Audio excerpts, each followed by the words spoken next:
आयुक्तांना भेटलो कोकणच्या आणि म्हटलं मला माझ्या रिसॉर्टवरती विनामूल्य लोकांना जेवण वाटायचंय. आयुक्तांनी मला परमिशन दिली आणि मी विनामूल्य जेवण तिथे वाटायचा प्रयत्न केला. त्या पोस्टला देखील अनेक लोकांनी पाठवले. 70,000 त्या पोस्टला व्ह्यूअर्स आले. लोकांनी ते फॉरवर्ड केली. लोक तिथे आले. लोकांनी माझ्यावरती पुस्तक लिहिलंय, माझं चरित्र ग्रंथ लक्षवेधी नावाने. खूप चांगलं ते शब्दबद्ध केले. खूप चांगल्या प्रकारे मॅडमने ते लिहिलंय आणि त्याची कॉपी देखील दुसरी आवृत्ती आता नुकतीच प्रकाशित झाली. तर त्या माध्यमातून लोकांना पण तर विषय गेला की नेमकं कशा प्रकारे पुढे जाता येतं. जेव्हा माझ्या आयुष्याबद्दल बोलतो मी तेव्हा मला कधी कधी मी स्वतः जेव्हा बसतो मला विचार वाटतं की कसं शक्य आहे, एवढ्या कठीण परिस्थितीत कसं काय या लेवलला मी पोहोचलो. म्हणजे आज माझ्याकडे सर्व प्रकारचं सुख साधन आहे, संपत्ती आहे, माणसं आहेत, सगळ्या गोष्टी आहेत. जेव्हा मी लोकांना म्हणतो की श्रीमंत व्हायचं, माझ्या त्या श्रीमंत व्हायच्या पुस्तकामध्ये मी सर्वार्थाने श्रीमंत असं त्याच्यात म्हणतोय. पैशाबद्दल दिलेलंच आहे मी, पण सर्वार्थाने श्रीमंत म्हणतोय. त्याचबरोबर मी लोकांना सांगतो कसे आहात असं म्हटलं तर लोकांनी म्हणायचं श्रीमंत. आपण सगळ्यांनी म्हणूया कसे आहात श्रीमंत. तर याच्यामध्ये श्रीमंत शब्दामध्ये जादू आहे. श्रीमंत हे पैशाने नाहीये, हे विचाराने श्रीमंत आहे. श्रीमंती आहे तुमच्या मानसिकतेने. श्रीमंती पाहिजे तुमच्याकडे विचारांची, मनाची. अशा प्रकारचं ते थॉट आम्ही लोकांना सांगतो आणि लोकांना बोलतो. तर एक छोटीशी गोष्ट मी तुम्हाला सांगतो. साधारणतः बँड्रा कुर्ला कॉम्प्लेक्स या ठिकाणी जे आता मोठा कॉम्प्लेक्स झालाय, तिकडे पूर्वी स्लम एरिया होता भारतनगर. तिकडची गोष्ट, एक छोटा मुलगा ज्याचं वय वर्ष 3 असताना वडील वारले, नंतर 13 वर्षाचा जेव्हा तो होतो, 13 वर्षाचा असताना त्याचा एक ठिकाणी अपमान होतो. याच्यावरती एक शॉर्ट फिल्म पण आलेली आहे, तुम्हाला ती युट्यूबला बघता येईल. आणि मग अपमान का होतो की दिवाळीला ते एकाच्या घरी जातात आणि घरी गेल्यावर त्याची लहान बहीण आणि तो जेव्हा जातात तर घरामध्ये 1-2 प्लेट त्या ठिकाणी येतात. एक असं काजू कतली असतं एकामध्ये आणि एकामध्ये फरसाण वगैरे असतं. तर ती लहान त्या मुलाची बहीण ती गोड स्वीट खेचून घेते आणि म्हणते मला हे पाहिजे. त्यावेळी घरात ती ज्या घरी ते आलेले असतात ती बाई बघते आणि आपल्या मुलीला सांगते अशा भिकारी लोकांना घरी आणायचं नाही ज्यांना मिळत नाही. ती मुलगी बघ कशी प्लेट खेचून घेते. हा अपमान त्या मुलाला लागतो आणि तो मुलगा आपल्या बहिणीला घेऊन तिथून निघतो. नाही चल जाऊया. खरं आहे त्यांना मिळत नव्हतं, ते गरीब होते, पण ते भिकारी नव्हते. आणि मग त्या मुलाने विचार केला मी भिकारी नाही, काहीतरी करून दाखवायचं. आणि मग 13 वर्षाच्या मुलाने कोकणातून आंबे फणस आणून ते विकले. त्याने ट्युशन क्लासेस घेतले, त्याने पेपर लाईन टाकली, दूध लाईन टाकली, त्याने गाड्या धुतल्या. आणि तो म्हणतो ज्या ज्या गाड्या धुतल्या त्या गाड्या घेतल्या. तर मित्रांनो, ही जिद्द जी असते ती महत्वाची आहे. आणि आज त्याचं 10-12 करोडचं रिसॉर्ट बनवलेलं आहे. ज्या घरामध्ये राहतो ते पेंट हाऊस आहे. तो मुलगा तुमच्या समोर बसलाय, डॉक्टर संतोष कामेरकर. डॉक्टर, मला ही डॉक्टरेट मिळालेलं आहे, सन्माननीय डॉक्टरेट आहे. त्यामुळे मी कुठल्याही प्रकारचं प्रॅक्टिस नाही आहे, पण अनेक कार्य, सामाजिक कार्य सगळं बघितल्यामुळे मला डॉक्टरेट, सन्माननीय डॉक्टरेट मिळालेली आहे. तर मी माझ्या माध्यमातून अनेक लोकांना आज प्रेरणा देतो. आतापर्यंत 10 लाखपेक्षा जास्त लोकांना मी प्रेरणा दिली आहे. पुस्तकांच्या माध्यमातून लेक्चर 3,500 पेक्षा जास्त माझे कार्यक्रम आतापर्यंत झालेत. तर ह्या गोष्टीमधून मी सांगू इच्छितो की आपले आई वडील जरी गरीब असतील तरी देखील आपली परिस्थिती आपण ती बदलू शकतो. आपण नेहमी दोष दुसऱ्यांना देतो की माझी परिस्थिती वाईट आहे, माझे आई वडील गरीब आहेत, माझे आई वडील शिकलेले नाही आहेत, किंवा मी स्लम मध्ये राहतो, किंवा माझ्याकडे साधन संपत्ती नाहीये काहीच. अशा अनेक गोष्टी आपण सांगतो किंवा मला बिझनेस करायचा आहे, माझ्याकडे पैसे नाही आहेत. मित्रांनो, 0 पैशामध्ये बिझनेस करता येतात. जेव्हा मी आंबे फणसाचा बिझनेस केला तर मी काय केलं, माझ्याकडे पैसे नव्हते, मी लोकांकडे ऍडव्हान्स घ्यायचो की चिटणीस सर तुम्हाला आंबे पाहिजेत, मला 500 रुपये ऍडव्हान्स द्या, मी तुम्हाला आंबे देतो. प्रदीप सर मला 1000 रुपये ऍडव्हान्स द्या, मी तुम्हाला आंबे देतो. मी लोकांकडे ऍडव्हान्स पैसे घ्यायचो आणि मग त्या आंबेवाल्याला द्यायचो आणि त्यांच्याकडनं आंबे आणून मी तो धंदा करायचो.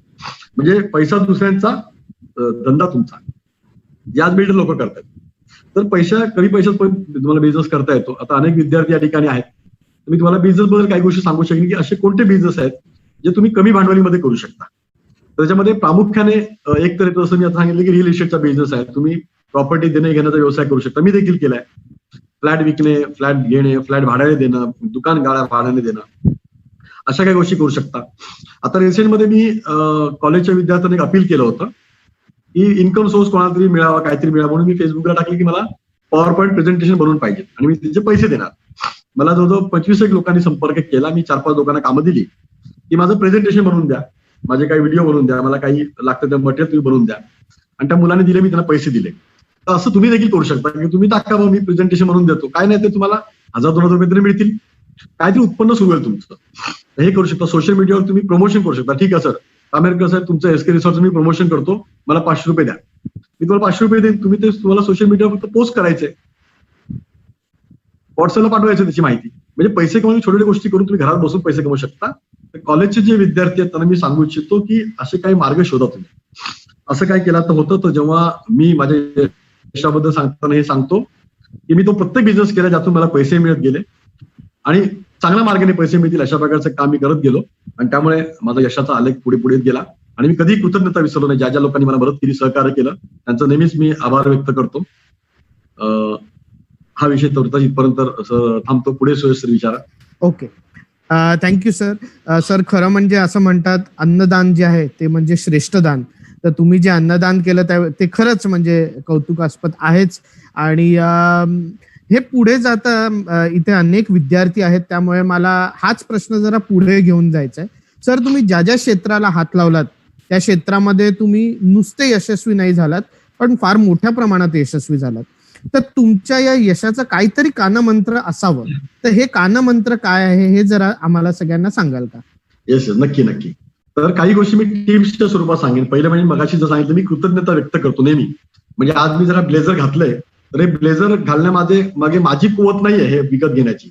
फक्त पैसे देऊन मी घेतले नाहीत, पैसे देऊन मी घेतले, पण याच्या मागे मेहनत आहे त्या शेतकऱ्याची, जेणे त्या शेतकऱ्याने कापूस लावला, नंतर तो कापूस काढला, तो घेऊन गेला, तो विकला, त्यापासून मग धागा बनला, धाग्यापासून मग कपडा बनला, कपड्यापासून नंतर मग हे ब्लेझर बनलं, मग त्याला कोणी इस्त्री केलं, कोणीतरी बटन लावलं आणि मग तो मॉलमध्ये विकायला आणि मी मॉलमधून विकत घेतला. तर माझ्याकडे पैसे होते म्हणून विकत नाही घेतले. आज बघा सगळे मॉल बंद, मला कपडे घ्यायचे जरी असतील तरी नाही घेऊ शकत. त्यामुळे तो शेतकरी ज्यांनी योगदान दिलंय त्या सगळ्यांच्या प्रती आपण कृतज्ञ राहणं गरजेचं आहे. तर पहिलं कृतज्ञ राहायला पाहिजे आपल्या आई वडिलांच्या प्रती, आपल्या गुरूंच्या प्रती. त्यामुळे ही कृतज्ञता सर्वात पहिले मी सांगू इच्छितो प्रत्येकाला. आजच्या पिढीमध्ये ही कृतज्ञता नाहीये, त्यामुळे ती जाणीव आपण ठेवली पाहिजे प्रत्येक समाजाचा आपण. दुसरं मी नेहमी सांगतो, मी रिलेशन्स वरती काम केलं. ज्या ज्या लोकांची माझे रिलेशन आले त्यांचे रिलेशन मी कायम टिकवले. आता व्यस्त असतो त्यामुळे बऱ्याच वेळेस फोन नाही, पण माझा आवर्जून काही ठराविक प्रसंगांना आठवणीने माझा फोन जातो. त्यामुळे लोकांची रिलेशन मेंटेन करा. रिलेशनमुळे आपल्याला पुढे जाता येतं. आज माझे खूप चांगले रिलेशन. मी नेहमी एक सांगतो, आपल्या मोबाईलमध्ये जे नंबर आपण सेव्ह करतो ते सेव्ह केलेल्या नंबरमध्ये अनेक लोकांच्या मोबाईलच्या डिक्शनरीमध्ये 1-2%, 3% आपल्यापेक्षा पैशाने श्रीमंत, आपल्यापेक्षा हुद्द्याने श्रीमंत, आपल्यापेक्षा प्रतिष्ठेने श्रीमंत, आपल्यापेक्षा वयाने आणि अनुभवी माणसांचे नंबर कमी असतात. मी याच्या विरुद्ध केलेलं आहे. माझ्याकडे माझ्या मोबाईलमध्ये अनेक यशस्वी लोकांचे, अनेक साहित्यिकांचे, अनेक चांगल्या लोकांचे नंबर आणि श्रीमंत बरोबर यशस्वी लोक आणि प्रतिष्ठित लोकांचे नंबर माझ्या मोबाईलमध्ये सेव्ह आहेत. म्हणजे याचा अर्थ असा होतो, आणि नंबर सेव्ह आहेत म्हणजे त्यांना मी कधी फोन केला तरी माझा फोन नक्की उचलतो. त्यामुळे हे रिलेशन मेंटेन केल्यामुळे होतं. मग रिलेशन मेंटेन करायला आपलं त्यांच्याबरोबर बोलायला लागतं, त्यांचे संवाद साधायला लागतो. तर रिलेशनवरती तुम्ही काम करा. तर लॉकडाऊनच्या पिरियडमध्ये देखील मी रोज 8-10 लोकांना फोन करतो, विचारतो, चौकशी करतो. मी बँकेत संचालक आहे, बँकेत पण मी माझ्या स्टाफला सांगितलंय की तुम्ही लोकांना फोन करा आणि त्यांना असं नका सांगू की तुम्ही डिपॉझिट द्या, मी अकाउंट उघडा. त्यांना सहज फोन करा की प्रदीप सर बँकेतून बोलतोय, वैश्य सहकारी बँकेतून, कशा आहात आपण, सर काळजी घ्या. म्हणजे त्याला हॅपी कॉलिंग म्हणतात सेल्सच्या भाषेमध्ये किंवा मार्केटिंगच्या भाषेमध्ये. तर जस्ट एक कॉल करायचा, कशा आहात तुम्ही सर, बस तुमची आठवण आली सहज म्हणून फोन केला, काळजी घ्या सर, आणि तुमचे सेशन खूप चांगले चालू आहे सर, मी बघत असतो फेसबुकवरती. अशा प्रकारे त्यांच्याशी स्तुती करा आणि फोन ठेवा. म्हणजे बँकेच्या स्टाफला मी सांगितले ना, अनेक बँकेच्या आमच्या सगळ्या स्टाफने असे फोन केले, त्याचा खूप चांगला रिझल्ट मिळाला, लोकांना खूप आवडलं. तर ह्या पिरियडमध्ये आपण काय हॅपी कॉलिंग करू शकतो. तर मी लोकांना रिलेशनसाठी मी केलं, कानमंत्र सांगताना मी हे केलं. नंतर मी नेटवर्किंग खूप करतो. नेटवर्किंग म्हणजे काय, तर लोकांना भेटायचं. मध्ये बिझनेस नेटवर्किंग आहे. तुम्ही जर बिझनेसमॅन असाल, उद्योजक असाल तर नेटवर्किंग केलं पाहिजे. तुम्ही जर वेगळ्या क्षेत्रामध्ये असाल तर नेटवर्किंगची गरज लागत नाही. बिझनेस वाढवायचा असेल तर तुम्हाला नेटवर्किंग करावं लागतं, तुम्हाला मार्केटिंग करावं लागतं तुमच्या प्रोडक्टसाठी. मग ते कुठे करणार, मग सॅटर्डे क्लब आहे, नंतर उद्योग अनुभव संस्था जिथे रवींद्र प्रभू देसाई, श्वेता गानू आहेत, त्या संस्थेवरती मी आहे. जागतिक Marathi chambers and commerce of industry जिथे मनोज जोशी अध्यक्ष आहेत, त्या संस्थेवरती मी आहे. मराठी व्यापारी मित्र मंडळावरती मी आहे. कोकणभूमी प्रतिष्ठानवरती आहे. अशा अनेक संस्था आहेत ज्यांच्यावर मी असोसिएट होतो, कारण ती संगत मला मिळते, त्यांच्याकडे मला शिकायला मिळतं. त्यामुळे कानमंत्र मी तुम्हाला हाच देईन की नेटवर्किंग करा, रिलेशन मेंटेन करा, कृतज्ञता व्यक्त करा, शिकायसाठी नेहमी तयार राहा. शिकेल तो टिकेल आणि टिकेल तो जिंकेल. त्यामुळे शिकायचा प्रयत्न करा. थँक्यू. क्या बात आहे, क्या बात. सर, फार फार महत्वाची गोष्ट इथे तुम्ही सांगितलीत की सर्वात महत्वाचं म्हणजे कृतज्ञता व्यक्त करा आणि रिलेशनशिप मेंटेन करा. इथे जे तुम्हाला ऐकत आहेत यांना सगळ्यांना आव्हान आहे की तुम्ही या जरूर गोष्टी लक्षात ठेवा. सर, हा कार्यक्रम जो आहे संवाद मनाचा, कोरोनाच्या काळात लॉकडाऊन सुरू झाल्यापासून लोक अस्वस्थ आहेत. म्हणजे आमचे गुरुवर्य डॉक्टर प्रदीप ढवळ सर असो किंवा संस्थेचे अध्यक्ष असो विलास टुसे सर, हेच वारंवार हे बोलत आहेत आणि आपल्याला सगळ्यांना हे जाणवतंय. तर माझा पुढचा प्रश्न तुम्हाला याच उद्देशाने आहे की सध्या लोकांकडे आपण म्हणतो की time is money, time never returns असं आपण नेहमी म्हणतो. तर सध्या लोकांनी या काळामध्ये काय करावं, असं काय सल्ला द्याल तुम्ही यांना सगळ्या लोकांना? व्हेरी गुड, छान.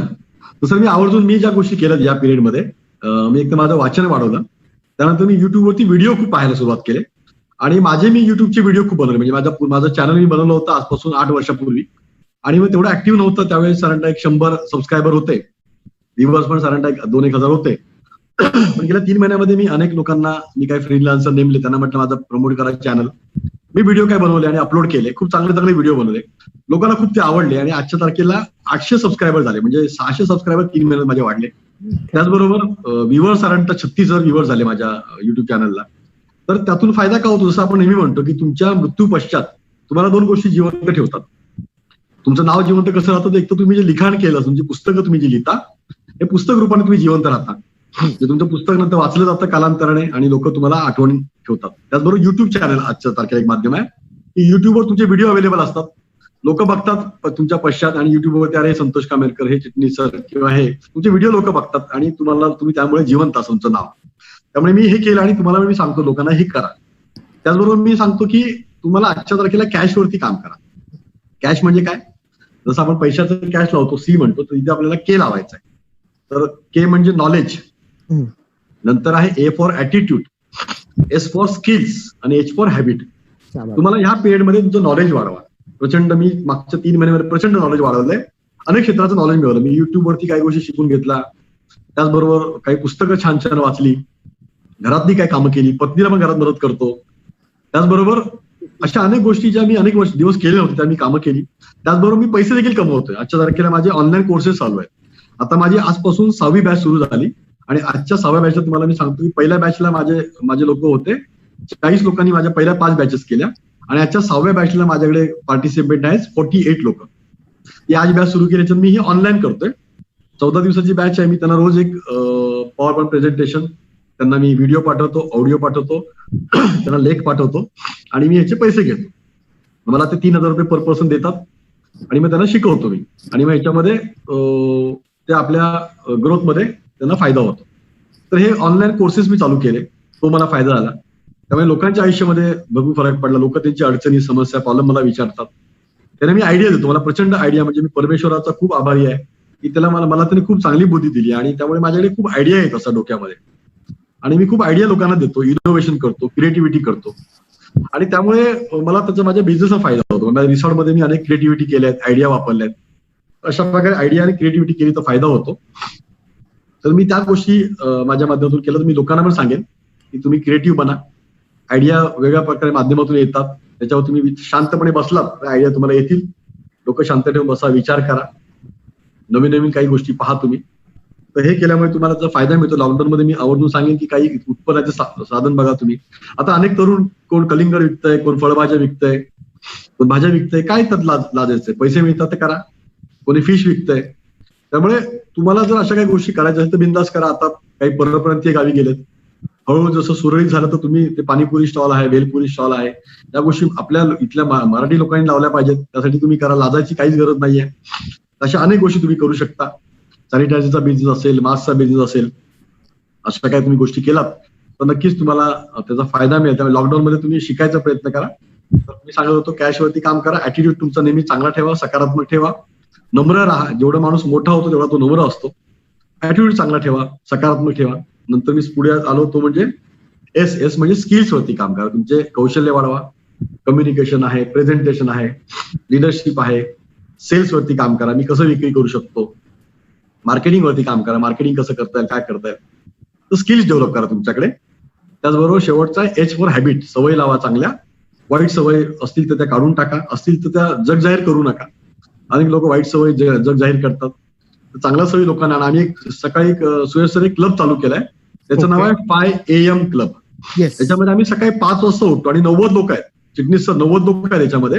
सकाळी 5 वाजता उठतात आणि 5 वाजता उठून व्यायाम, योगा, प्राणायाम, मेडिटेशन, घरातली कामं, नंतर मेल चेक करणं, बिझनेस स्ट्रॅटेजी बनवणं, अशा गोष्टी आम्ही सगळ्या करतो आणि लोक खूप त्याला रिस्पॉन्स चांगला मिळतोय. म्हणजे उलट आता जर आपण आळशीपणा केला तर आयुष्यामध्ये पुढे परत तो आळसपणा आपल्याला त्रासदायक होईल. आणि या जगामध्ये माणसं मोठी का होत नाहीत, सक्सेस का होत नाहीत, आळसपणामुळे. म्हणजे आज अशोक चिटणीस सरांचं वय एवढं असून देखील ते लिखाण करतात.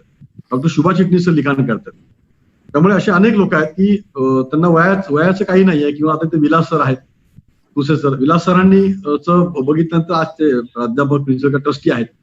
तर त्याप्रमाणे ते खूप या वयामध्ये देखील ऍक्टिव्ह आहेत. त्यामुळे तरुणांनी पण ऍक्टिव्ह राहावं. एक मी उदाहरण नेहमी सांगतो आळशी लोकांबद्दल, ते आवडेल सगळ्यांना आणि ते कुठेतरी लागेल त्या मुलांना, जी लोक आळशी आहेत त्यांना. ते उदाहरण असं, मी एका मित्राच्या घरी गेलो होतो आणि बंगला होता मित्राच्या. बंगल्याच्या बाहेर एक कुत्रा बसला होता. तो कुत्रा बसला होता एका फळीवरती.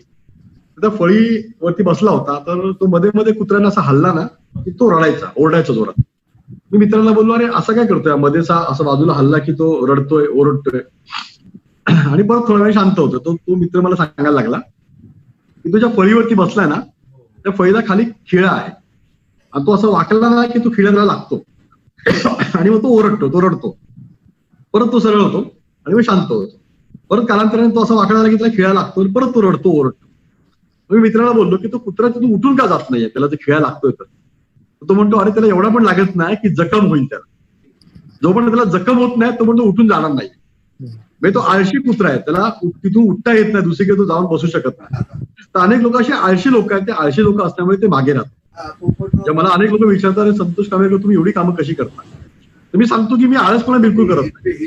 मी सकाळी लवकर उठतो, काम करतो आणि माझ्या कामाचा स्पीड जास्त आहे. म्हणजे मी नेहमी सांगतो, तुम्हाला यशस्वी व्हायचं असेल ना तर कामाचं स्पीड वाढवा, स्पीड ऑफ ट्रान्झॅक्शन वाढवा तुमचे. म्हणजे एका वेळेस मी अनेक कामं कशी करतो. मी बँकेचा संचालक पण आहे, आदर्श प्रतिष्ठान ट्रस्ट पण चालवतोय, एसके रिसॉर्ट पण मी स्वतःच मॅनेज करतोय, ट्रेनिंग पण मी देतोय, पुस्तकं पण मी लिहितोय, अनेक संस्थांच्या पदावरती पण मी आहे. ते कसं शक्य होतं. तर मी टाइम प्रॉपर मॅनेज करतो की कुठे कोणाला वेळ द्यायचा आहे, प्राधान्य कसं द्यायचंय. मी कधी एखादा फोन खूप जास्त बोलत नाही. अशोक चिटणीस सरांना फोन केला, 1-2 मिनिटांमध्ये मी फोन करतो, ठेवतो आणि माझ्या मिसेसला देतो. मी कोणालाही फोन केला, मी थोडक्यात फोन आटोपतो, लांब नसतं लावत बसत नाही. कारण तिथे आपला वेळ जातो. कुठल्या मोठ्या माणसाला किंवा कोणालाही फोन केला, एखादा माझ्या विद्यार्थ्यांनी फोन केला, त्याला म्हणतो बाबा मुद्द्याचं काय ते बोल, काय अडचण आहे, काय समस्या आहे बोल, मी तुला उत्तर देतो. त्याच्यामुळे माझा वेळ वाचतो तिथे. नाही तर आपण खूप जास्त बोलत बसतो, दिवसभरात कसा वेळ जातो हे मग कळत नाही. तर मी एक लॉक चार्ट बनवलाय. त्यामुळे मी ठरवलंय की कुठलाही फोन माझा 2-3 मिनिटापेक्षा मोठा फोन नसेल. बिझनेसचा फोन असेल, जिथे काही मला पैसे मिळणार असतील, जिथे काही अति महत्वाचं असेल, तिथे मी तो फोन जास्त वेळ बोलेन. अदरवाईज मी फोन तो कमी करेन.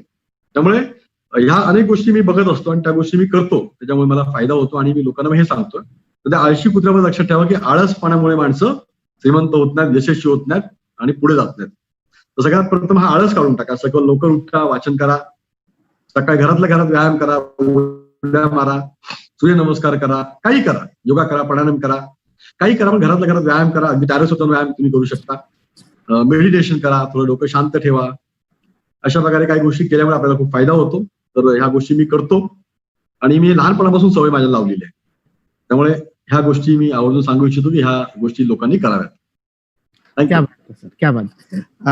कॅश लक्षात ठेवायला पाहिजे आपण सगळ्यांनी.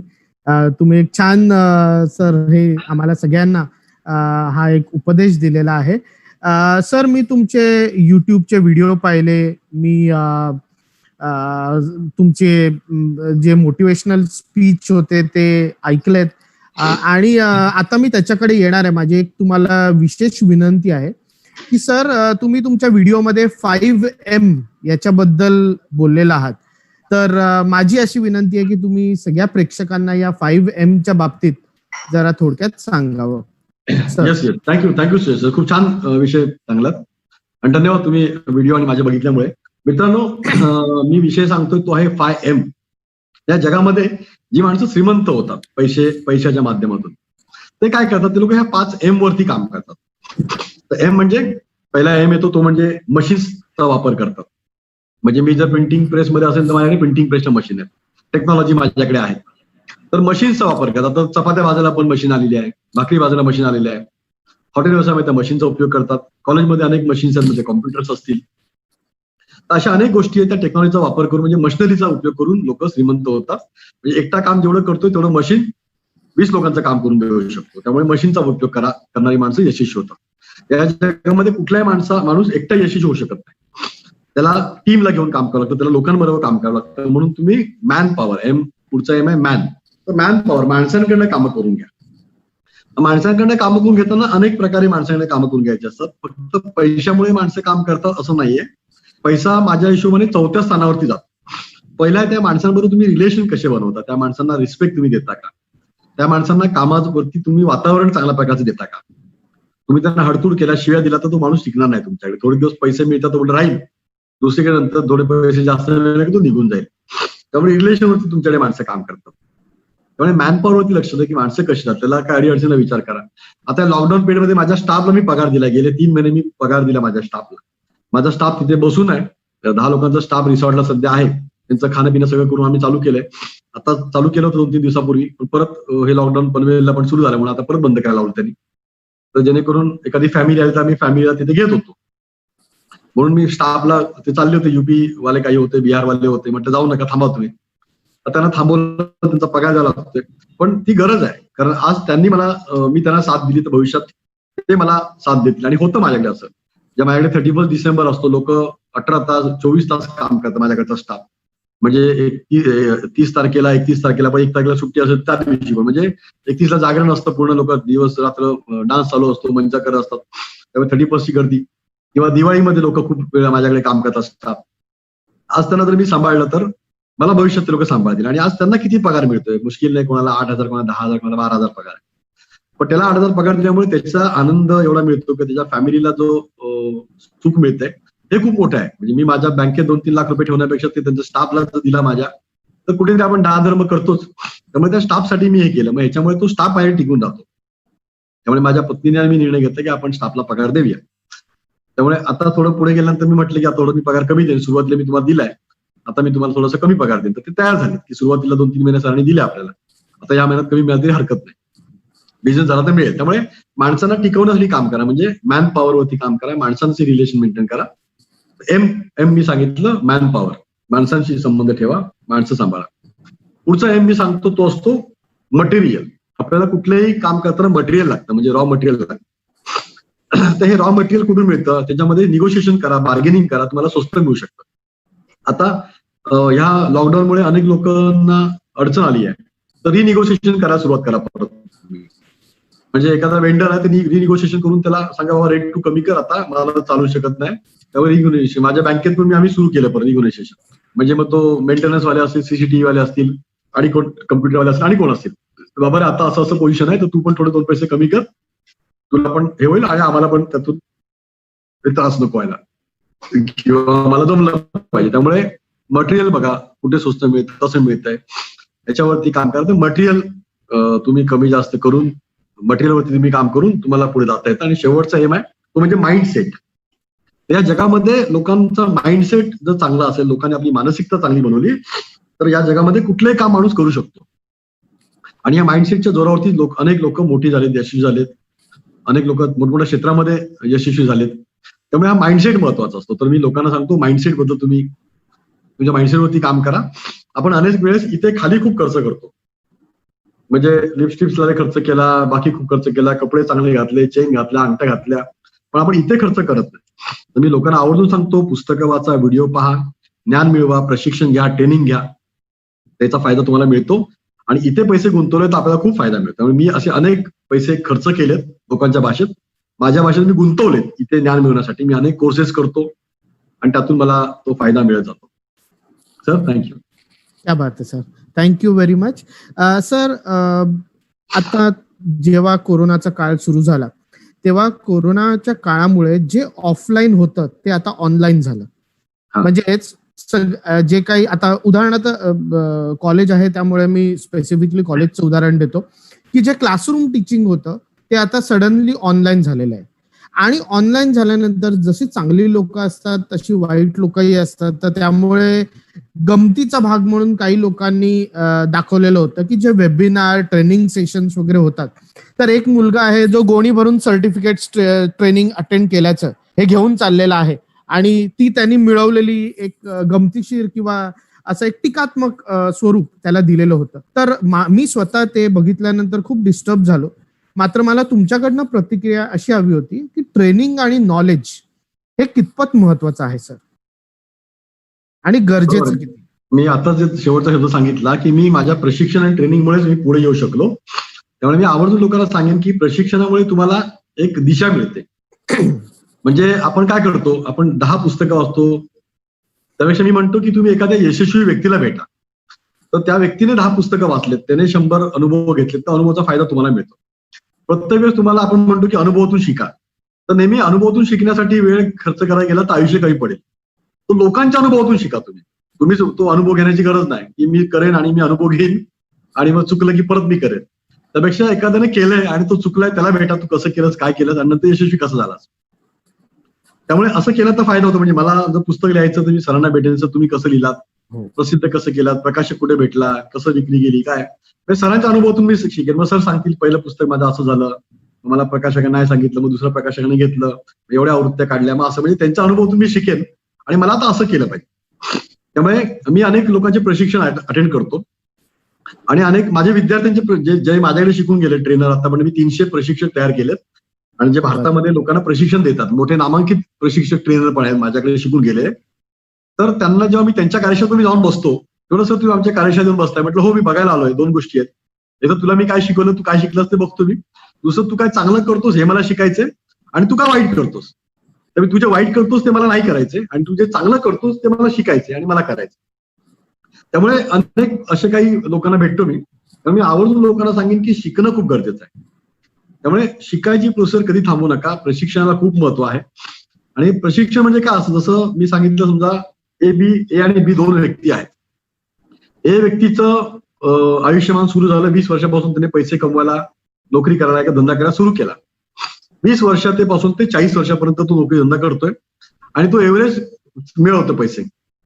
नोकरी करतो तर 25-30 हजार रुपये कमवतोय, व्यवसाय करतो तर महिना 40-50 हजार रुपये कमवतोय. ओके. दुसरा जो बी वाला आहे तो काय करतोय, तो सुरुवातीच्या काळामध्ये भरपूर प्रशिक्षण घेतो, शिक्षण घेतो, शिकतो. तो अनेक लोकांच्या हाताखाली काम करतो. तो म्हणतो सर मला तुमच्या बरोबर ठेवा, मला पैसे नाही दिला तरी चालेल पण मला शिकायला द्यावा. माझ्याकडे अनेक लोक असं शिकायला येतात, नंतर स्वतः ट्रेनर बनतात, ते शिकतात माझ्याकडे की सर मला शिकवा तुम्ही.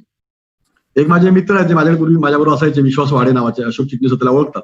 तर वाडे हा माझ्याबरोबर पूर्वी होता 2-3 वर्ष आणि विश्वास वाडे माझ्याकडे प्रचंड गोष्टी शिकला आणि त्याने स्वतः नंतर ट्रेनिंग कंपनी चालू केली. त्याने आजच्या तारखेला त्याने 11 पुस्तकं लिहिले आणि खूप चांगली पुस्तकं त्याची गाजतात. म्हणजे तो माझ्या एक पण पुढे पण गेला. काय केलं त्याने एक पुस्तक काढलंय उद्योजकतेबद्दल आणि पुस्तकाची किंमत आहे 650 रुपये.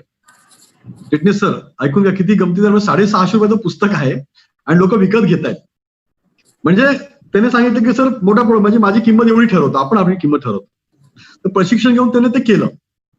तर हे मला शिकायला मिळालं की काही तुम्ही चांगलं दिलात आणि तुमचं मार्केटिंग चांगलं असेल आणि तुमच्या कार्यक्रमात तुम्ही पुस्तकं विकली जाऊ शकतात. त्यामुळे प्रशिक्षणाला खूप महत्व आहे. प्रशिक्षण घेऊन आपण खूप गोष्टी शिकतो. तर बी वाला जो होता तो शिकत राहिला आणि त्याचा जो आलेख होता, ए वाला साधारणतः असा हळूहळू चालत होता आणि जो बी वाला आहे तो पहिला शिकत नंतर डायरेक्ट असं वरती गेला. त्यामुळे त्याचा आलेख डायरेक्ट असं वरती गेला पुढच्या 10 वर्षामध्ये. डायरेक्ट वरती कसं गेला तर त्याने प्रशिक्षण घेतलं, त्याने ट्रेनिंग घेतलं, नॉलेज घेतलं, अनुभव घेतला, लोकांना भेटला, माणसांना भेटला, इकडे जा तिकडे जा, धडपड केली आणि म्हणतो मोठा झाला. म्हणून प्रशिक्षण ट्रेनिंग गरजेचं आहे. मी अनेक कार्यक्रमात जाऊन बसतो. मला जर कळलं की मला आता वेळ आहे अर्धा तासाचा आणि गडकरीला एखादा कार्यक्रम आहे, मी डायरेक्ट जातो गडकरीमध्ये जाऊन बसतो. काय चालू आहे बाबा, अच्छा प्रदीप जवळसरांचं भाषण ऐका थोडा वेळ, चला. मी आणि कुठे गेलो, कुठे काय चालू आहे बाबा, तुमच्या कॉलेजमध्ये एखादा कार्यक्रम आहे, मला सरांनी सांगितलं असा कार्यक्रम, वेळ मिळाला, मी जाऊन बसतो, बघतो मी काय कळतो, काय कळतं तिथे, काय नवीन केलंय, काय चुकतंय, काय बरोबर आहे आणि मला ते शिकायला मिळतं. त्यामुळे हे शिक्षण खूप महत्वाचं आहे, प्रशिक्षण खूप महत्वाचं आहे. त्यात आपण चुकतो पण परत घडतो आपण आणि लोकांचा याच्यामधून शिका आपण. तर कधी शिक्षण वाईट जात नाही आणि त्याचा खूप फायदा होतो. म्हणजे माझ्या आईचे मी खूप आभार मानतो की तिने मला शिकवलं. मी बीकॉम मध्ये शिक्षण केलं सिद्धार्थ कॉलेजला आणि आई पण माझी शिकलेली होती, त्यामुळे ते खूप चांगलं झालं. त्याचबरोबर मी इतर अनेक गोष्टी शिकत गेलो आणि त्याचा मला फायदा होत गेला. मी जेव्हा कॉलेजमध्ये जनरल सेक्रेटरी होतो बॉम्बे ITI ला, तेव्हा पण आई मला बोलली की तू हो घे पुढाकार. आणि मग तिथे थोडंसं मारामारी ह्या सगळ्या गोष्टी पण होत्या, पण मी राहिलो. पण त्यातून मला लिडरशिप स्किल शिकायला मिळाली, कारण वयाच्या 18 वर्षामध्ये मी कॉलेजचा GS झालो आणि त्या लिडरशिपचा मला उपयोग आता होतो. त्यामुळे शिकत राहा, प्रत्येक गोष्टीमध्ये नक्की फायदा होतो.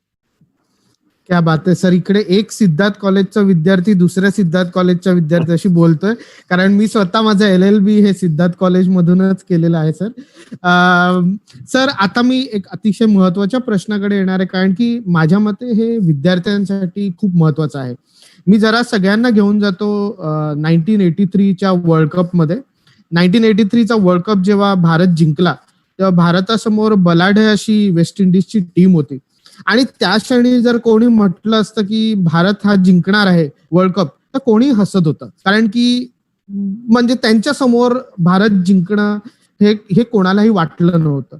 पण त्या दोन संघांमध्ये महत्वाचा जो फरक होता तो म्हणजे विजयाची मानसिकता जी भारताकडे होती आणि त्यांनी ती टिकवून ठेवली. तर सर जरा विजयाच्या मानसिकतेबद्दल तुम्ही जरा मार्गदर्शन करा सर. नक्की नक्की. मी मगाशी सांगितलं की ही विजयाची मानसिकता खूप महत्वाची असते.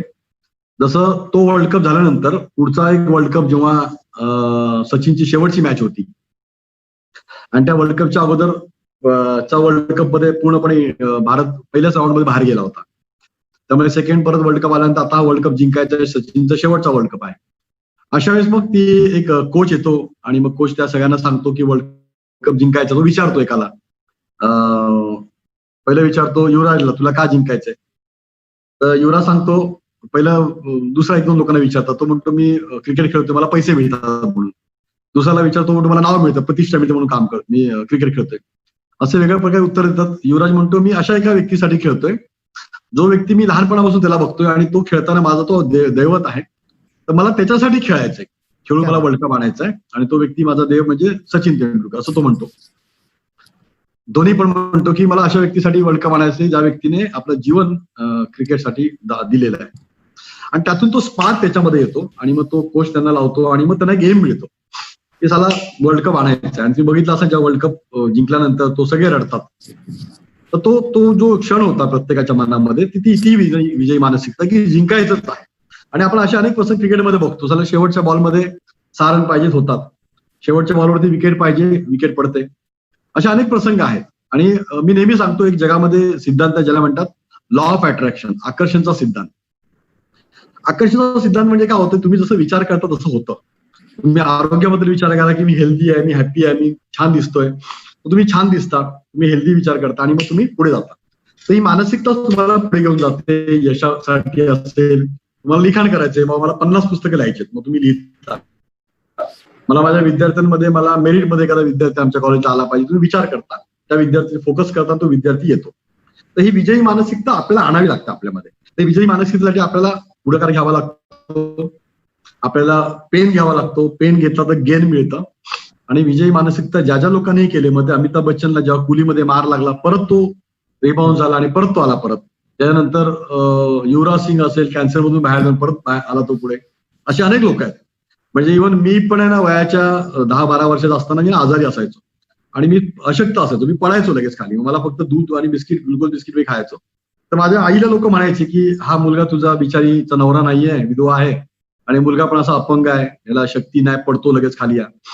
पण त्यातून त्या आईने माझी प्रचंड इच्छाशक्ती माझ्या तयार केली आणि मग नंतर हळूहळू बघता बघता माझ्यामध्ये ते आलं, मानसिकता माझ्या, आणि मग त्यातून मी बरा होत गेलो आणि बघता पुढे चांगल्या प्रकारचं होत गेलो.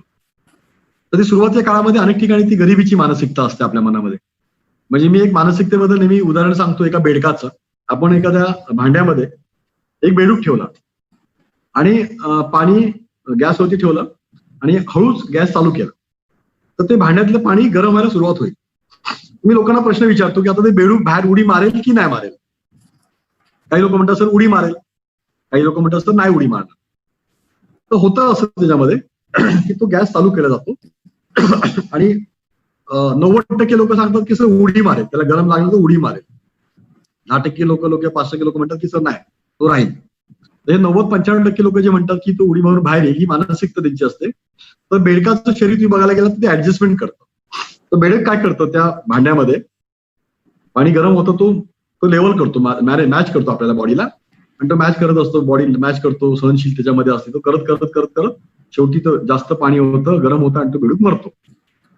तर याच्यामध्ये मानसिकतेचा विषय काय की बेडकाने ती परिस्थिती सहन केली आणि तो बाहेर नाही पडला. तर तुम्हाला जर पुढे जायचं, यशस्वी व्हायचं, आता ह्या परिस्थितीत तुम्हाला पण बाउन्स बॅक करायचं असेल तर आपल्याला त्या जोमाने यावं लागणार आहे, उडी मारायला लागणार आपल्याला. जर पाणी गरम होतं तर उडी मारून मला बाहेर येऊन मला जायचंय पुढे, ही मानसिकता आपल्याला आणायला लागेल आपल्यामध्ये, की नाही लॉकडाऊन नंतर मी परत उभा राहणार. ती मानसिकता आताच तयार करा आपण. त्या मानसिकतेमुळे अनेक लोक मागे राहतात. तुम्हाला एखाद्याला कोरोना झाला तरी पण तो त्यातून बाहेर येऊ शकतो. आपल्या स्वतःच्या मनाला प्रचंड ताकद जोर द्या. त्याचबरोबर एखाद्याला आर्थिक अडचण आहे तर बाहेर पडू शकतो, फोकस करा त्याच्यावरती. आपण काय विचार करतो, आपल्याला जे नको त्याच्यावरती फोकस करतोय, आपल्याला जे हवंय त्याच्यावरती फोकस करा. विजयी मानसिकता म्हणजे मला काय पाहिजे, मला आपण काय म्हणतो, नाही मला दुःख नको, मला कोरोना नको, मला गरिबी नको, मला आजार नको. अरे नको नको नाही, तुला काय पाहिजे हे सांग. की मी हेल्दी राहणार आहे, मी यावर्षी 10 लाख रुपये कमवणार आहे, मी 2 पुस्तकं लिहिणार आहे. तर काय पाहिजे ह्याच्यावरती फोकस करणं गरजेचं असतं. लोक हे करत नाहीत. तुम्हाला काय पाहिजे ते क्लिअर लक्षात ठेवा. असं म्हटलं जातं 99 गोष्टींना नकार देणं म्हणजे एका गोष्टीला होकार देणं, म्हणजे त्याला फोकस म्हणतात. फोकस केला तर आपल्याला पुढे जाता येतं. त्यामुळे ही मानसिकता विजयी कशी असते की फोकस करणं. मी अनेक व्यवसाय करताना एका बिझनेसवरती फोकस केला. मी एका वेळेस एक ना धड भारावर चिंता नाही केला. पहिला बिझनेस सेट केला, त्याला पुढे केला, मग दुसरीकडे सेट झालो, मग तिसरा केला. त्यामुळे प्रत्येकाला मी टाइम दिलेला आहे, त्याप्रमाणे मी ते करतो.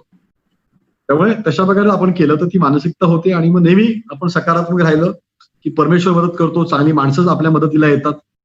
लॉ ऑफ अट्रॅक्शनचा सिद्धांत काम करतो आणि तुम्हाला कुठल्या ना कुठल्या मार्गाने मदत मिळते आणि ती पुढे जाते. म्हणजे माझा आहे आता आजची जी बॅच सुरू झाली कामयाबी पाठशाला, त्याला एवढे 40 पेक्षा जास्त पार्टिसिपेंट येतील मला वाटलंच नव्हतं. पण एका समाजाने पुढाकार घेतला, त्या समाजाचेच 35 लोक आहेत आणि बाकीचे लोक इतर मित्रमंडळी किंवा फेसबुक आणि याच्यावर जाहिरात बघून आलेत आणि त्यांनी तो कोर्स जॉईन केला. तर ती मानसिकता पाहिजे की आपण करू शकतो आणि झाले. तर ती विजयी मानसिकता म्हणजे करू शकतो असं आहे.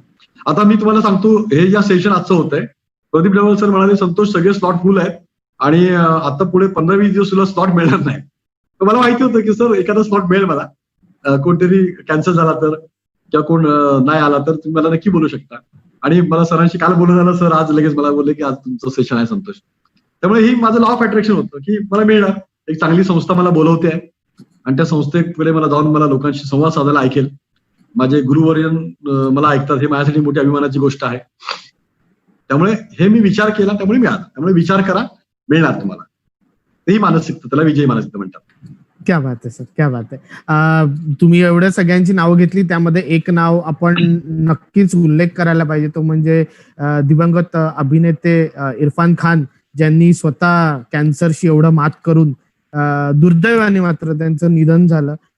सर एक आता मी प्रश्न विचारणार आहे, तो त्याचं खरं खरं उत्तर आम्हाला सगळ्यांना हवंय आणि आमची उत्सुकता आहे.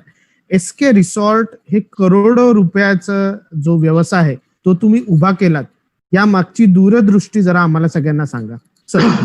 येस नक्की नक्की. मी आहे ना साधारणतः आजपासून 20 वर्षापूर्वी एक जागा शोधत होतो, एखादा फार्म हाऊस बांधावं छोटंसं. असं लोकांना विचारतं, म्हणून मी कर्जत, कसारा, मुरबाड साईडला गेलो, शहापूर साईडला, तर मला तिकडे काही नाही पसंत आलं. मग मी गोवा रोडला गेलो. तिथे मला खड्ड्यामधली एक जागा दिसली, मला एखाद्या दाखवलं एजंटने की ही जागा अवेलेबल आहे आणि मार्केटपेक्षा मग बऱ्यापैकी थोडीशी रक्कम जास्त होते. म्हणजे मार्केटला जर 1 लाखाला होती, तर ही जागा मला 1,10,000 मिळत होती. थोडं निगोशिएशन करून वगैरे ती जागा मी घेतली. लोकांना म्हणतात की खड्ड्यात जागा घेऊ नये, पण मी ती घेतली आणि मी गेल्या 20 वर्षामध्ये तिथे 1000 ट्रक मातीत टाकली आणि माती टाकून टाकून ते लेवल लँडस्केपिंग करत करत ती वरच्या लेवलला आणली. जशी माती मिळते स्वस्त, आता रस्त्याचं काम चालू असताना मला माती स्वस्त मिळाली 3 वर्षापूर्वी. मग ती माती टाकून भराव करून घेतला मी. सुरुवातीला फार्म हाऊस केला, नंतर मग आम्ही एक रेस्टॉरंट चालू केलं थोडंसं, कारण हायवे टच होतं. तर माझी दूरदृष्टी अशी होती की गोवा रोडला भविष्यामध्ये रस्ता मोठा वाढेल, रस्ता जमीन गेली तरी मला पैसे मिळतील, माझं हॉटेल पण चालेल, लॉजिंग चालेल, आणि काही फार्म हाऊससाठी लोक येतील. तर सुरुवातीच्या काळामध्ये लोक येत गेले फार्म हाऊससाठी. सुरुवातीला आम्हीच लोकांना बोलवायचो, मग त्यांना जेवण बनवून द्यायचो आम्ही. आमच्याकडे जेवण घेऊन लोक जायचे, मग रेस्टॉरंटला लोक गर्दी व्हायला लागली. नंतर मग लॉजिंग बांधायचं होतं. तर माझ्या डोक्यात होतं की लॉजिंग बांधायचं, पण पैसे नाहीत, काय करायचं. आणि लॉजिंग बांधायला 50 लाखाचा खर्च होता. तर मग 10-12 रूम बांधायचे, 50 लाखाचा खर्च आहे सगळं, इंटिरियर पासून सगळं. मग माझा एक फ्लॅट होता घोडबंदरला. मी माझ्या पत्नीशी आईशी बोललो की आपण तो फ्लॅट विकूया. त्यांना मला भाडं येत होतं 10,000 रुपये. म्हटलं तो फ्लॅट विकून आपण ते लॉजिंग बांधूया. आई म्हणाले, अरे ते बांधल्यानंतर चालेल का, लोक येतील का, पैसा मिळेल का, ना तर तू हे 10 मिळतात ते पण जाईल. म्हणजे आई थोडी त्या मानसिकतेमध्ये की कसं होईल, प्रॉपर्टी विकायची नाही. पण आईला, पत्नीला बोलून ती प्रॉपर्टी विकली आणि मी ते तिथे लॉज बांधलं आणि त्या लॉजमधून मला प्रचंड उत्पन्न मिळायला लागलं. महिना 2 लाख रुपये उत्पन्न मिळायला लागलं. जिथे मला 50 लाखाच्या फ्लॅटला मला 10,000 मिळायचे, तिथे 50 लाखाचा फ्लॅट विकून मी लॉजिंग बांधलं, 2 लाख रुपये मला मिळायला लागले. तर ही विजयी मानसिकता असते, ही दूरदृष्टी असते. मग ते मी तिथे केलं. नंतर मग थोडंसं स्विमिंग पूल पाहिजे, रेन डान्स पाहिजे, मला रस्त्याचे पैसे मिळाले. मग त्या पैशातून मी रेन डान्स केला, स्विमिंग पूल केलं, कॉन्फरन्स हॉल बांधला, थोडंसं रंगरंगोटी केलं, असं सगळ्या गोष्टी करत गेलो. लॉजिंग केलं, स्टाफसाठी रूम बांधले, गार्डन केलं, असं करत तिथे करत गेलो. जो पैसा मी कमवला तो सगळा पैसा मी रिसॉर्टमध्ये लावत गेलो. त्यामुळे आजच्या तारखेला ते रिसॉर्ट खूप सुंदर झालंय, म्हणजे नजर लागेल अशा प्रकारचं रिसॉर्ट ते झालेलं आहे.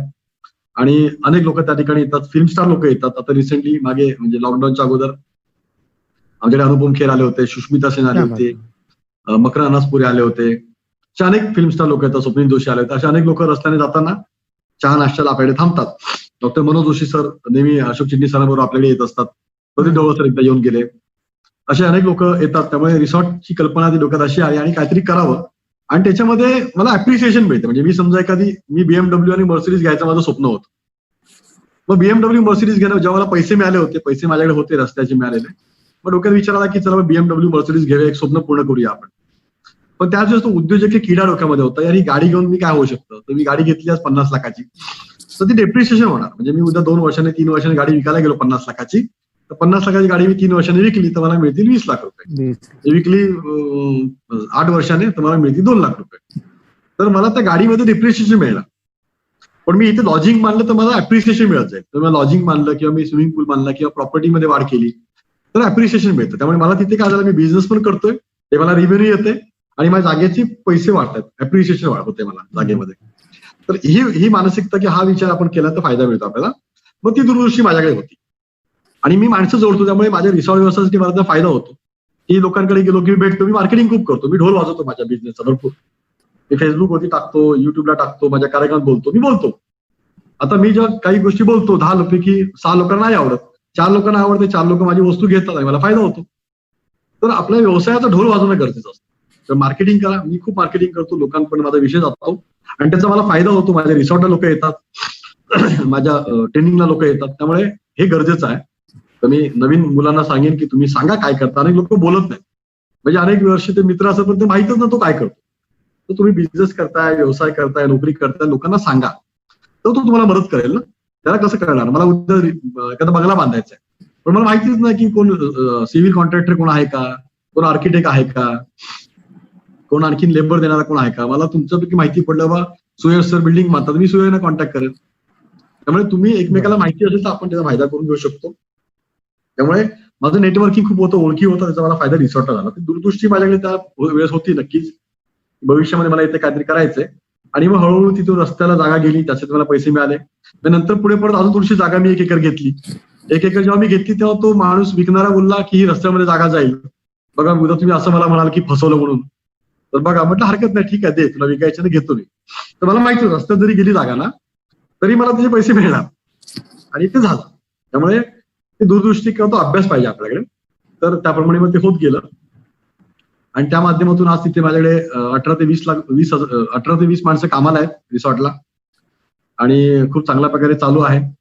आता लॉकडाऊनमुळे सगळी परिस्थिती ही आली आहे, पण पुन्हा उभी राहील, कारण हे प्रसंग माझ्या एकट्यावरती नाहीये, हा पूर्ण जगावरती आहे. आणि माझा एक विश्वास आहे की कुठलीही परिस्थिती ही टेम्पररी असते, कुठली समस्या ही टेम्पररी असते. त्यामुळे ही समस्या सॉल्व्ह होईल. इम्पॉसिबल म्हणतो, आय एम पॉसिबल. त्यामुळे ते शक्य आहे, होणार. आणि ह्या आशेवरती मी कायम आहे आणि हीच उमेद मी अनेकांना देतो. अनेक लोकांना मी मानसिकता त्यांची बनवताना मी अनेक लोकांना आत्महत्येपासून प्रवृत्त केलेलं आहे. कारण लोकांना सांगतो की ठीक आहे, आपल्यापेक्षा पण अनेक गरीब लोक आहेत. जेव्हा मला दुःख होतं तेव्हा आपल्यापेक्षा गरीब लोकांना बघतो, अरे ते गरीब लोक आपल्यापेक्षा किती दुःखी आहेत बघा, मग त्यामुळे मी सुखी आहे. असं आपण वरच्या माणसाकडे बघितलं की आपल्याला दुःख वाटतं आपल्याला आणि आपण टेन्शन मध्ये येतो. तर जेव्हा तुम्हाला टार्गेट अचीव्ह करायचं, गोल अचीव्ह करायचं, तेव्हा वरच्या माणसांकडे बघा. पण जेव्हा तुम्हाला आनंदी राहायचे तेव्हा आपल्यापेक्षा दुःखी माणसांकडे बघा, तर तुम्ही आनंदी राहाल. थँक्यू. क्या बात आहे सर. सर पुढचा प्रश्न विचारायच्या अगोदर एक जरा गमतीदार किस्सा सांगतो. लॉकडाऊन सुरू झाल्यानंतर एका नामांकित पेपरमध्ये फोटो आला आणि तो फोटो पाहून एक मुलगी आहे ती धावत आईकडे गेली आणि तो फोटो दाखवला की आई बघ काय आहे. तो फोटो होता की कतरिना कैफ भांडी घासत होती आता आईने तो फोटो बघितल्यावर म्हटलं, अरे ती पण भांडी घासायला लागली, आता तू तरी घरचं काम कर. असं असं आई म्हणाली. हा मी किस्सा सांगितला कारण की माझा पुढचा प्रश्न त्याच अनुषंगाने आहे की आजच्या काळामध्ये जेव्हा 3 महिने लोक घरी बसून आहेत त्यांना सेल्फ मोटिवेशनची गरज आहे. तर विद्यार्थ्यांना सेल्फ मोटिवेशन आणण्यासाठी काय टिप्स किंवा काय मार्गदर्शन तुम्ही कराल सर? नक्की, हे उदाहरण खूप छान दिलात. माझी मुलगी पण आता घरी जेवण सगळं बनवते. माझ्या मिसेसला म्हटलं तिला दे, आणि संध्याकाळचं नाश्ता संध्याकाळची जेवण सगळी मुलगीच बनवते. तर ती खूप शिकली या 3 महिन्यामध्ये. तर हा एक फायदा होतो. आणि मी आवर्जून सांगतो की संधी आहे तुम्हाला, तर संधीचा उपयोग करा. म्हणजे मी एका मूर्तिकारचं उदाहरण देतो. एकदा एक मूर्तिकार असताना चालत जात असतो. जाताना थोडा वेळ चालल्यानंतर त्याला वाटतं थोडासा आराम करावा, म्हणून तो वरती एक टेकडीवरती डोंगरावरती जाऊन बसतो, आराम करतो थोडा वेळ. आराम केल्यानंतर विचार करतो चला आता पुढे जाऊया. आणि जाताना त्याचं लक्ष लेफ्ट साईडला जातं, तर तिथे एक मोठा दगड असतो. तो विचार करतो ह्या दगडामध्ये मूर्ती बनवूया आपण. म्हणून तो चिनी हातोडी घेतो आणि त्या दगडाला मारायचा प्रयत्न करतो. चिनी हातोडीने त्याला आकार द्यायचा प्रयत्न करतो. तो दगड रडतो, त्या डोळ्यातून पाणी येतं. हाला वाटतं ठीक आहे, म्हणून तो तरी पण तो मारतो. आणि मग शेवटी तो दगड म्हणतो मला मारू नका, मला लागतंय, मला मारू नका. मग तो विचार करतो ठीक आहे, मग तो त्याला सोडतो, नाही मारत. मग राईट साईडला दुसरा दगड असतो, त्या दुसऱ्या दगडाचा मूर्तीकीने आकार द्यायचा प्रयत्न करतो आपल्या चिनी हातोडीने. तो दगड पण रडतो, पण तो काय बोलत नाही, तो सहन करतो. मग त्याला मस्तपैकी मूर्तीचा आकार देतो आणि तो मूर्तिकार तिथून निघून जातो. तो 3 वर्षांनी तिथे परत येतो आणि त्याला कळतं अरे इथे तर मंदिर तयार झालंय. वरती तो बघतो डोंगरावरती, तर मंदिर तयार झालंय, लोक तिथे दर्शनाला लाईन लागली आहे, दुकानं चालू झालेत. म्हणून तो कुतूहला पाठीत वरती जातो आणि तो बघतो तर तिथं त्या दगडामध्ये लोकांनी शेंदूर बिंदू लावून त्याला मूर्ती बनवली आहे, पूजा करतात. त्याची नजर लेफ्ट साईडला जाते त्या दगडावरती. तो दगड परत रडत असतो.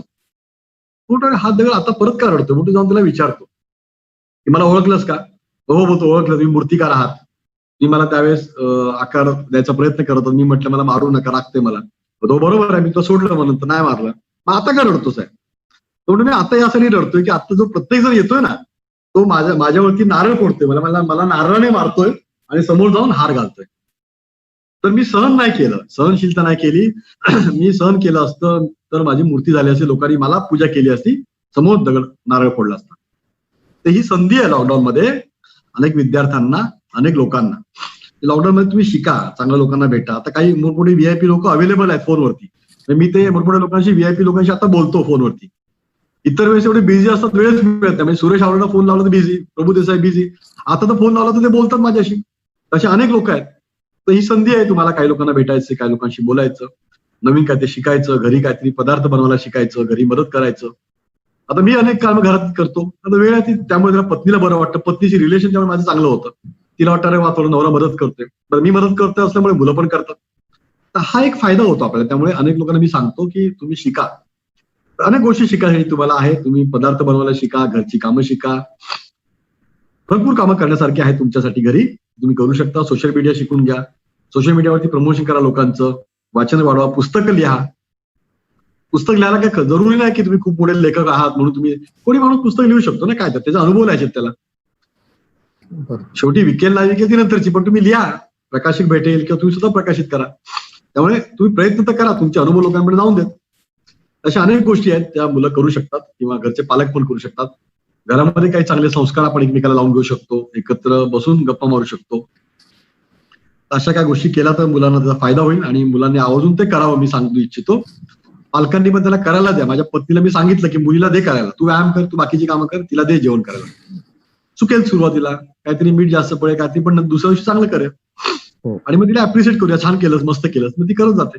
आता रोज संध्याकाळची चहा ती बनवते आम्हाला, लादी पुसण्यापासून सगळी कामं मुलं करतात. त्यामुळे ही आपण मुलांना द्यायची करायला, मुलं करतील. क्या बात आहे. सर, पुढचा प्रश्न मला विद्यार्थ्यांच्या अनुषंगाने विचारायचा आहे. तुम्हाला माहिती आहे की आपल्याकडे डिग्री कॉलेज आहे आणि डिग्री कॉलेजमध्ये बँकिंग अँड इन्शुरन्स, सो म्हणजे जे बीबीआय कोर्समध्ये जातात त्यांना ऑप्शन आहे की मी इन्व्हेस्टमेंट बँकर म्हणून काम करीन, स्वतःची कन्सल्टन्सी चालू करीन, किंवा अकाउंटिंग अँड फायनान्स आहे त्यांच्यामध्ये सीए करून किंवा टॅक्स कन्सल्टंट किंवा नोकरी करायची. आणि लॉ कॉलेज आहे तिकडे तर हा प्रश्न सगळ्यांना येतो की मी वकिली व्यवसायात जावं की नको बाबा, पहिले नोकरी करून थोडा पैसा कमवावं आणि नंतर व्यवसायात जावं. तर नोकरी की व्यवसाय यामध्ये निवड करताना काय काय गोष्टींना आपण मनात ठेवलं पाहिजे याबद्दल जरा मार्गदर्शन कराल तर बरं होईल सर. मी आवर्जून सांगतो की डायरेक्ट पहिला कुठलाही व्यवसाय ताबडतोब चालू करू नका. पहिला अनुभव घ्या. म्हणजे मी पण सुरुवातीला डायरेक्ट काय बिझनेसमध्ये नाही आलो. मी पण काही नोकऱ्या केल्या, कुठे 6 महिने, कुठे वर्षभर, कुठे 1.5 वर्ष. त्यामुळे मला त्याचा फायदा होत गेला. त्यामुळे अनुभव घ्या कुठल्या. तर माझ्या मुलगीने पण हॉटेल मॅनेजमेंट केले 4 वर्षाची. मी तिला पहिले कामाला लावला. पहिले कामाला जाईल, शिकेल आणि नंतर मग तिला माझं हॉटेल किंवा आणि काय पर्याय असेल तिला करता येऊ शकेल. तर पहिलं नोकरी करा, 2-4-6 महिने अनुभव घ्या. चांगल्या हुशार माणसाकडे तुम्ही असिस्टंट म्हणून जावा. पगार नाही मिळाला तरी चालेल, कमी पगार मिळाला तरी चालेल, पण ते प्रॅक्टिस करा तुम्ही. वकीलला प्रॅक्टिस लागते करायला. आपण म्हणतो डॉक्टर प्रॅक्टिस करतो, वकील प्रॅक्टिस करतो. तर ह्या पेशांना आपण प्रॅक्टिस म्हणतो, कारण त्या शिकायला खूप स्कोप असतो. कारण ते कधीच मरेपर्यंत वकिली संपत नाही, मरेपर्यंत डॉक्टरी संपत नाही. नवीन नवीन टेक्नॉलॉजी येते, नवीन नवीन रोग येतात, नवीन नवीन बऱ्याचशा गोष्टी येतात. त्यामुळे तो प्रॅक्टिस करतो आपण त्याला म्हणतो. त्यामुळे ही वकील किंवा डॉक्टर असेल तर प्रॅक्टिस करावं लागतं. म्हणून तुम्ही पहिलं लोकांकडे जा, नंतर मग बिझनेस करा. तर नोकरी की व्यवसाय. तर व्यवसायामध्ये पैसे चांगले मिळतात, पण व्यवसाय हे येड्यागाबाळाचं काम पण नाहीये. व्यवसायासाठी तुमची मानसिकता वेगळी लागते. व्यवसाय करणारा माणूस वेगळा असतो, नोकरी करणारा वेगळा असतो. त्याची मानसिकता. नोकरी करणारा थोडासा कम्फर्ट झोन मध्ये असतो की पगार मिळेल मला 20,000, 25,000, 50,000. त्या पगारामध्ये माझं घरचं खर्च आणि सगळं करून मला 10,000 रुपये सेव्हिंग होईल, अशी मानसिकता असते. उद्योजकाची मानसिकता वेगळी असते. तो रिस्क घेतो की आता मी पैसे 2 लाख टाकेन, म्हणजे मी 50 लाखाचं लॉजिंग बांधलं. सुरुवातीच्या काळामध्ये मला झालं, मी बांधलं, मला सुरुवातीला 2-3-4 महिने बिझनेस नाही मिळाला. तर तेव्हा मला नैराश्य मला पण आलं. आई म्हणाले, अरे काय आपण बांधलं, कस्टमर येतच नाही, कुठे कस्टमर आहे, महिन्यातून 4 कस्टमर, 10 कस्टमर, मग कसं होणार आहे.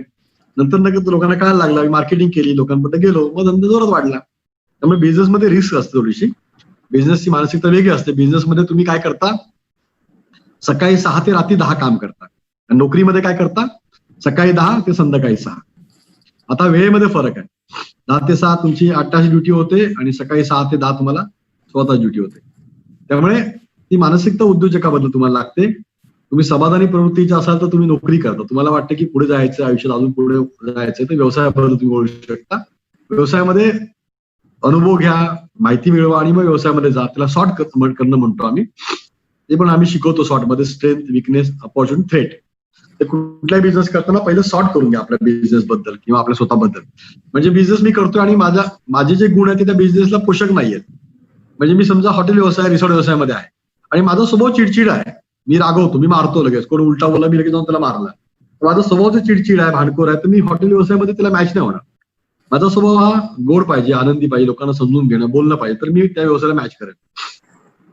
किंवा इव्हेंट मॅनेजमेंटचा व्यवसाय. त्यामुळे तुम्ही तशा प्रकारचा तुमचा व्यवसाय असेल तर आता डॉक्टर आहात, डॉक्टरने पण लोकांना आशावादी ठेवलं पाहिजे. तुम्ही काय नाही होईल तुमचं, बरं होईल, ठीक आहे.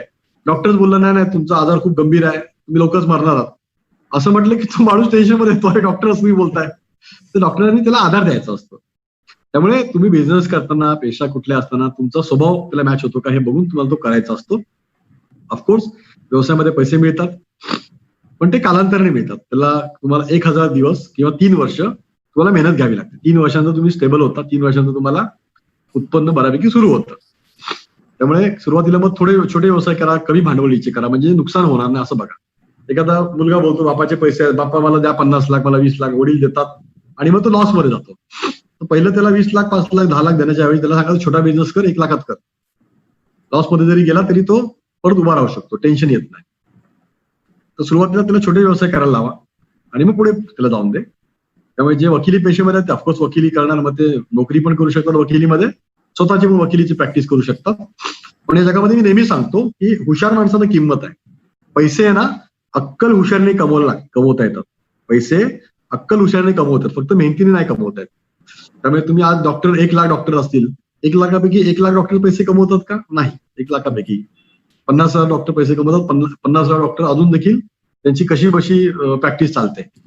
वकील पण असे आहेत, 1 लाख वकील आहेत तर 20,000 वकील चांगले पैसे कमवत आहेत. 80,000 वकील बिचारे रोज कोर्टात जातात, 20 रुपये, 50 रुपये, 100 रुपये, 200 रुपयासाठी मागे लागतात आणि जर मी करून तुमचं देतो, ऍफिडेव्हिट करतो, हे करतो, ते करतो.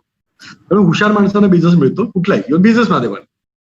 रिसॉर्ट ओनर जर 100 लोक आहेत तर त्यातल्या 20-30 लोकांना रिसॉर्ट ओनरना बिझनेस मिळतो, बाकी लोक लॉस मध्येच असतात. मग आता धंदा बंद कसा करायचा चालू केलेला, मग ते लॉस मध्ये धंदा चालूच असतो. तर अशा काही गोष्टी असतात, त्यामुळे आपण ती विचार केला पाहिजे, आपल्या बिझनेस बद्दल सॉर्ट केला पाहिजे आणि मग पुढे जाताना अनुभवी लोकांचं मार्गदर्शन घ्या. मी नेहमी सांगतो, कन्सल्टंट जो असतो तो तुम्हाला खूप फायदा करून देतो. कोच आहे, मेंटॉर आहे, हा तुम्हाला सेकंड ओपिनियन देतो. म्हणजे मेंटॉर म्हणून मी जर एखाद्याला मार्गदर्शन केलं तर मी नक्की सांगतो की तुझे 100 रुपयाचा जर खर्च आहे तर नुकसान होणार असेल तर मी तुझं तो वाचवू शकतो. जर भविष्यामध्ये 10 लाख नुकसान होणार आहे तर माझं मार्गदर्शन घेशील तर 10 लाख नुकसान होणार नाही, उलट तुला 5 लाख प्रॉफिट होईल. तर म्हणून मेंटॉर आणि कोच आणि ह्याची गरज लागते, कारण त्यांच्याकडे अनुभव असतो, त्यांनी शिकलेलं असतं, त्यांनी ज्ञान मिळवलं असतं. त्यामुळे आवर्जून ह्या गोष्टी आपल्याला बघाव्या लागतात. तर ह्या गोष्टी केल्या की आपल्याला पुढे जाता येतं. क्या बात आहे सर. सर आपण जवळपास 1-1.25 तास होत आला आपण गप्पा मारतोय आणि मला माहितीये तुम्ही सुरुवातीला एक विनंती केली की तुमची तब्येत आज थोडी ठीक नाहीये, त्यामुळे मी अगदी शेवटाकडे एक प्रश्न, कारण आपल्याला जे आपल्याला बघतायत